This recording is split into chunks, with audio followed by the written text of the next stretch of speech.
நான் உள்ள. சோ ஓரளவுக்கு இது தெரிஞ்சிச்சா? அடுத்து நான் தலவார போறேன். இங்கிலீஷ்ல சொல்லுங்க.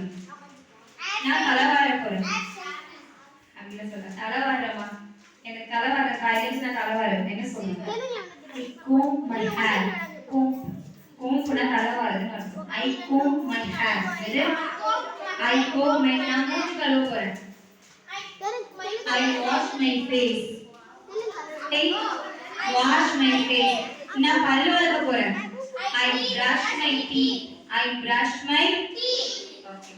நான் குளிக்க போறேன். I'm going to bath. I'm going to bath. நான் குளிக்க போறேன். நான் படம் பார்க்க போறேன். I watch movie. I watch movie. நான் சிரிக்க போறேன். I laughing. laugh, smile எல்லாமே ஒண்ணுதான். ஓகேவா? I want to laugh. நான்